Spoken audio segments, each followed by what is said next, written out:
Yeah. Here we go. Thank you, Bill. Coming up on this next segment of the Arlington Weekly News is our news for seniors. If hearing is something you need to get a grasp on, Dr. Timothy Drake of Drake Hearing Aid Center will present an educational seminar on hearing health Tuesday, February 28 at 7 p.m. at the Walter Reed Senior Center. It will include the anatomy of the ear, diseases, the most prevalent types of hearing losses, and how they affect seniors. Dr. Drake will also conduct free hearing tests. That's the deal there. For registration for this program, call Walter Reed at 703-228-0955. Daniel. I like how it's free, right? Yes, it is free. We like free. Free is good. Daniel. Well, as a final tribute to Black History Month, Walter Reed Senior Center is hosting a special program on Wednesday, February the 29th at 10:15 a.m. honoring the prose, life lessons, and yes, wisdom of Maya Angelou. Miss Angelou is a Pulitzer Prize-winning poet and author of novels that explore the lives of African American women and families. Call Walter Reed to register for this program and give them a call at 703-228-0955. All right, more news for seniors now. The Office of Programs, Senior Adult Programs, Sports Office has a very active women's basketball program, which includes open practice every Wednesday evenings from 7 to 9 p.m. That happens at Langston Brown Senior Center. Women between the ages of 50 and 76 years young play on 3-on-3 teams on half-court scrimmages. The intermediate and advanced players are eligible to sign up for an intramural basketball program, which begins Wednesday, February 29, and runs for 8 weeks. For more information and registration, call 703-228-4771. Daniel. And Craig, walking is one of the best exercises for seniors, and most senior centers have walking programs. There's an indoor group on Tuesdays at 9:30 a.m. at Langston Brown Senior Center, and another one on Wednesday at 9:30 a.m. There's an outdoor group as well at the Culpeper Garden Senior Center, and Fridays there's even a fast-paced walking group at Aurora Hill Senior Center, which starts at 9 a.m. And yet there's another group, outdoor group, at the Senior Center on Fridays starting at 10 a.m. The outdoor groups charge a small fee for van transportation to their walking sites. For more information, just give them a call at 703-228-4721. Ice skating. All right, for you ice skaters, the senior ice skating group at Kettler Capitals Iceplex at Ballston Mall is growing. It started with less than 10 skaters and is now up to over 25. The skaters meet every Monday morning at 8 a.m. for an hour of skating.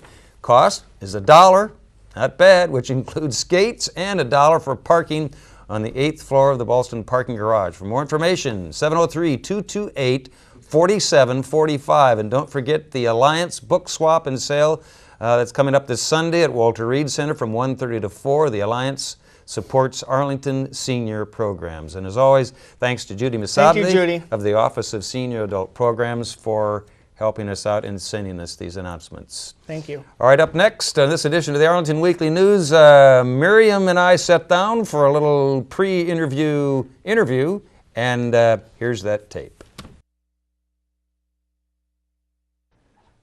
Hi folks, I'm Craig Nolan, Arlington Weekly News anchor, and just as a little prologue here, I'd like to introduce my new best friend here, who's going to be doing some interviewing for us off and on, we hope on a regular basis.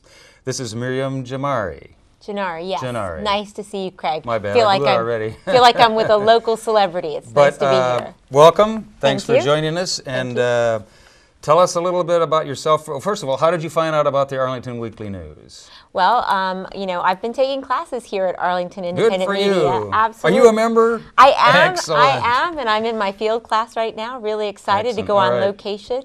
Beautiful. So hopefully I'll be able to do that with the weekly news. Anyway, I think it's wonderful that you're keeping everybody informed about local and important issues, and so I want to help. Well, sustainability is one of your buzzwords. It's a big buzzword around for everybody right now, and can you tell us a little bit about that? Well, I'll say I said it first. All right. No, I'm just kidding. The truth is that one of my biggest concerns is the sustainability in Arlington. The fact that we are so fortunate to have jobs and growth and an excellent education system, we shouldn't miss the opportunity to do things like value our resources, be good stewards of the environment, and certainly to educate citizens about how they can help make Arlington a better place and a better example. All right, and sustainability can pertain to a lot of different things. Walkability is a key factor. That's one thing I just learned about Arlington as being one of the top 10 walkability places in America.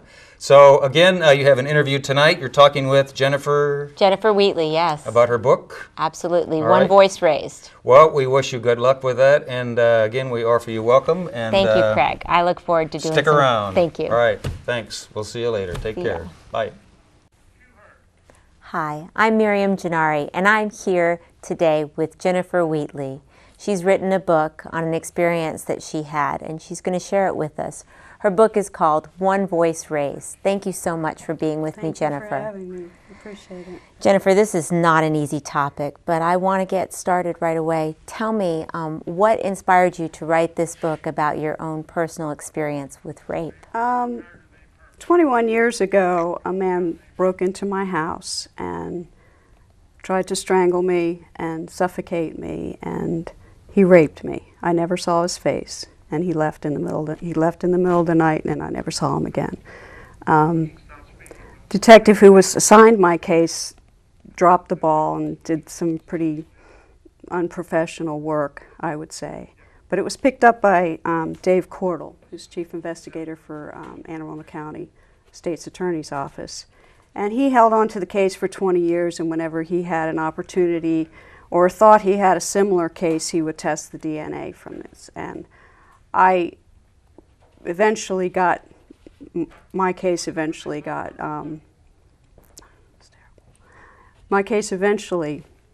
was brought to the courts, and the guy was caught and he was tried.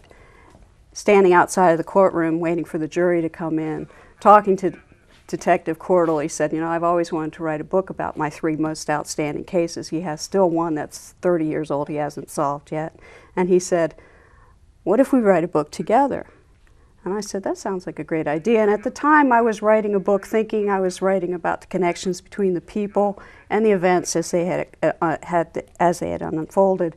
But it turns out that I was about halfway through the book, and I realized 3 or 4 of my girlfriends came forward to me and said, you know, I was raped, I was date raped, my husband, my father, whatever. You know, it was just, I was bombarded by all these women admitting that they had been victims of this crime. Jennifer, this is a book of courage. It's also a book about the process that you went through after the rape, right, and the depression that you suffered because of it, right, and how difficult it was to talk about. Talk to me about how you came through that to be where you are today, and how you feel like this is an important book to reach young women about this issue. I think all rape victims go through a process of dealing with the violation. I didn't handle it very well. I started to drink very heavily, and I isolated myself. I guess it's been 23 years now.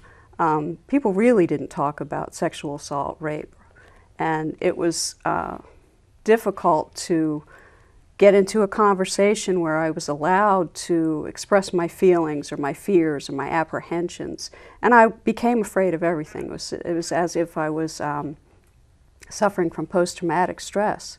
But what about the statistics? I mean, you thought you were alone, but what are the realities of rape in this country? The statistics, as they read, are 1 in 4 women. But having written this book and had 4 of my friends come forward, I think that statistic is very low. And of those women who are raped, and not just women, men, children, everybody, I'm going to say women just for the sake of conversation, only 30% of these people report the crime. So 70% of rape victims do not report the crime because they don't want to deal with the pain, the isolation, the guilt, and the trauma of getting into a courtroom and facing their attacker, which is quite intimidating. So now we have DNA evidence, we have some laws on the books that are protecting victims. So what is your message to young people, and actually to women and men of all age who've dealt with this? What is your message about how important it is to come forward? And I say this knowing you solved your case. Right, I did, and I was lucky. I think every rape victim has a responsibility. The first responsibility lies with them to actually report the crime. If it's not reported, no advances in technology are going to do anybody any good. And a rapist does not stop raping, and that's the message. Just because you go on with your life, you know, if you don't report the crime, you go on with your life and you heal or whatever, doesn't mean he stops. He's going to target the next woman.